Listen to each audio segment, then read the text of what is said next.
Ya, pemirsa, juru bicara penanganan Corona Ahmad Yuryanto kembali menginformasikan data terbaru perkembangan Corona di Indonesia. Dan saat ini tercatat sebanyak 3.512 pasien positif, 282 sembuh dan 306 meninggal dunia.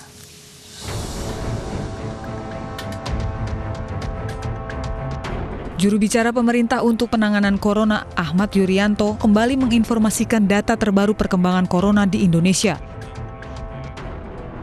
Saat ini tercatat 3.512 pasien positif, 282 sembuh, dan 306 meninggal dunia.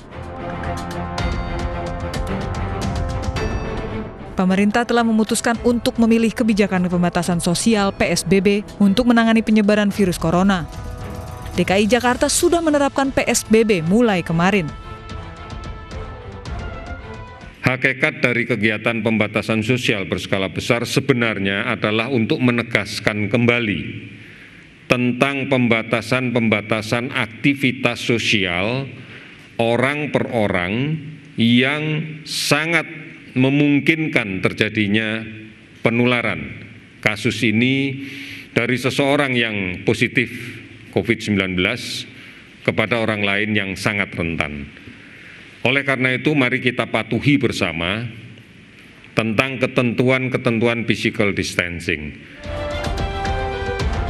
Pemerintah terus mengimbau masyarakat untuk patuh dan disiplin agar pemutusan rantai penularan virus corona dapat tercapai. Tim Liputan iNews melaporkan.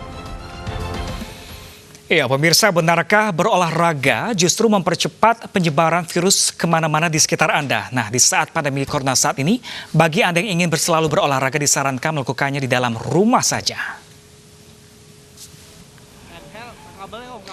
Menurut hasil penelitian Belgian Dutch Study menjelaskan bahwa jarak aman sejauh minimal 1 meter berlaku bagi orang yang sama-sama diam. Namun jika orang tersebut bergerak cepat seperti berlari atau bersepeda, maka aturan jaga jarak 1 meter tidak berlaku lagi. Pasalnya, ketika seseorang tersebut bergerak, maka daya kibas angin akan menerbangkan virus secara luas. Jadi jika ada yang bersepeda atau berlari melewati, maka bisa jadi ada virus yang terkibas anginnya ke masing-masing orang. Jadi mengapa berolahraga di luar rumah menjadi berbahaya? Karena akan menjadikan COVID-19 aerosol terkena kibasan angin gerakan kecepatan tersebut.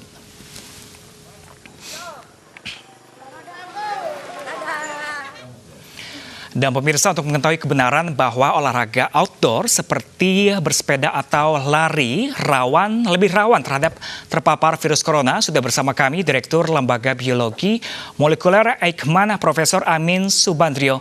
Halo, selamat siang Profesor Amin. Selamat siang semua. Ya, Profesor Amin, kami ingin mengonfirmasi benarkah demikian, katanya olahraga outdoor lebih rawan terpapar corona? Ya, kita mesti memahami apa yang terjadi dengan virus itu sebetulnya ya. Jadi pertama menegaskan kembali bahwa pada prinsipnya virus ini ditularkan lewat droplet yang keluar dari saluran pernapasan seseorang. Ya, jadi karena virusnya juga ukurannya agak besar, kemudian dropletnya juga agak besar, jadi praktis dia hanya akan jatuh sekitar kurang dari 2 meter. Tetapi ada beberapa kondisi yang memungkinkan partikel itu menjadi lebih kecil atau bisa tanda petik terbang agak jauh dari 2 meter tadi. Nah, kalau di rumah sakit itu ada beberapa prosedur di rumah sakit yang bisa menyebabkan berubahnya dari droplet menjadi aerosol. Tetapi di luar juga bisa terjadi kalau ada kondisi-kondisi tertentu yang menyebabkan partikel droplet itu menjadi lebih kecil atau bisa terbawa angin misalnya lebih jauh. Tapi juga tidak seperti bakteri atau virus lain yang sifatnya memang aerosol atau kecil atau ditularkan melalui airborne. Virus corona ini, SARS coronavirus 2 ini tetap tidak berterbangan sampai jauh. Nah, terkait dengan olahraga ini kita mesti memahami juga bahwa dengan aktivitas aktivitas fisik yang lebih tinggi, maka pernafasan tentu akan juga lebih deras ya aliran udaranya, sehingga kalau seseorang membawa virus atau ada virus di dalam saluran nafasnya, maka kemungkinan akan terlempar keluarnya juga lebih besar. Oke. Profesor, ini akan bagaimana? Ya, Profesor, ini jika kalau dikatakan dengan bahasa yang mudah dipahami ini, virus dapat lebih gampang terbang dengan kibasan kecepatan saat kita lari atau bersepeda dengan jarak 10 meter pun masih memungkinkan terpapar corona. Lalu sebenarnya usia virus yang berada di udara itu bisa bertahan berapa lama sih, Prof? Ya, kalau di ruangan dalam chamber, artinya dalam kamar uji coba, itu yang pernah dilaporkan itu di udara bisa sampai beberapa jam. Tetapi di luar, di alam, itu kondisinya tentu akan berbeda. Ya. Ada faktor-faktor suhu, faktor kelembaban, faktor penyebaran, dan juga aliran udara itu menyebabkan konsentrasi virusnya menurun. Jadi terjadi dilusi atau pengenceran di udara. Nah, kembali ke mereka yang berolahraga, tentu kita tetap menerapkan yang selalu kita sampaikan kepada masyarakat, social distancing itu menjadi penting. Kemudian juga penggunaan masker juga tetap tidak boleh ditinggalkan. Jadi masker itu tetap untuk mencegah jangan sampai orang yang membawa virus itu menyebarkan keluar, dan kemudian orang yang di belakang juga kalau misalnya ada virus yang tanda petik berterbangan, maka tidak terhirup, ya, tidak terhirup oleh mereka. Tentu juga. Ya, Profesor, saat ini kan kita memang harus diimbau untuk selalu berada dalam rumah. Namun ini untuk kesehatan mental kita juga tidak baik seperti itu. Dan olahraga di rumah mungkin agak membosankan. Nah, kalau olahraga di luar ruangan, outdoor seperti lari atau bersepeda dengan menggunakan masker, itu bisa mengantisipasi atau seperti apa? Nah, itu yang ingin saya sampaikan. Jadi, karena tadi sudah saya jelaskan kemungkinan virusnya itu berubah dari droplet menjadi airborne karena ada aliran udara, otomatis kita tetap harus menjaga jarak antara satu orang dengan orang lain. Ini tentu kalau kita bicara kalau olahraga berkelompok ya, misalnya lari bersama, naik sepeda bersama, itu sebaiknya jarak satu orang, terutama antara depan dengan belakang, ya itu harus cukup jauh. Sehingga diharapkan kalau ada virus yang terlempar dari orang di depannya akan jatuh dulu ke bawah sebelum kena yang di belakangnya. Oke, baik Profesor Amin Subandrio, terima kasih telah bergabung bersama kami di Siang. Profesor, terima kasih atas waktu dan ilmunya, Profesor.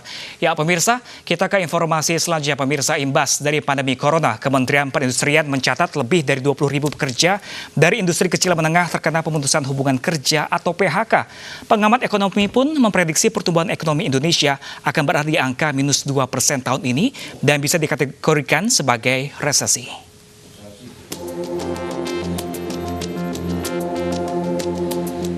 Kementerian Perindustrian melalui Direktorat Jenderal Industri Kecil Menengah dan Aneka atau IKMA mencatat sebanyak 20.300 pekerja terkena pemutusan hubungan kerja atau PHK. Hal ini merupakan imbas virus corona yang membuat kapasitas industri dalam negeri, khususnya IKM, terus anjlok. Dari seluruh IKM yang ada di Indonesia terdapat 22% atau 987.000 IKM yang terdampak langsung wabah corona selama beberapa minggu terakhir. Sektor yang terdampak paling besar adalah sektor pangan, kerajinan hingga sektor fashion. Untuk itu Kementerian Perindustrian akan bertindak cepat untuk membantu para pekerja di bidang IKM yang terkena PHK dengan memberikan kartu prakerja. Kami nanti akan koordinasi dengan Kementerian Koordinator Perekonomian untuk mendapatkan kartu prakerja yang 20.300 ini. Namun rencana pemerintah untuk memberikan kartu prakerja kepada para korban PHK dinilai pengamat ekonomi Yusuf Rendy masih belum memadai. Selain itu, paket kebijakan ekonomi ini juga harus dipantau dengan hati-hati agar tepat sasaran. ditargetkan itu akan dibagikan kartu prakerja sebanyak 5,6 juta pekerja di sektor informal. Nah, ternyata kalau ketika kita bandingkan dengan total pekerja sektor informal, itu jumlah 5,6 juta itu hanya sekitar 8% dari total pekerja informal yang mencapai 70 juta. Artinya memang jumlah itu masih relatif kecil jika dibandingkan dengan total pekerja di sektor informal. Lembaga penelitian Center of Reform of Economic atau CORE ini juga memprediksi jika pertumbuhan ekonomi Indonesia akan berada di angka minus 2% pada tahun ini akibat corona dan bisa dikategorikan sebagai resesi. Dari Jakarta, Tim Liputan iNews melaporkan. Ya, pemirsa, satelit Nusantara 2 yang lepas landas dari Xichang Satellite Launch Center di China gagal mengorbit karena kendala teknis dan informasinya usai jeda. Tetaplah bersama kami di iNews Siang.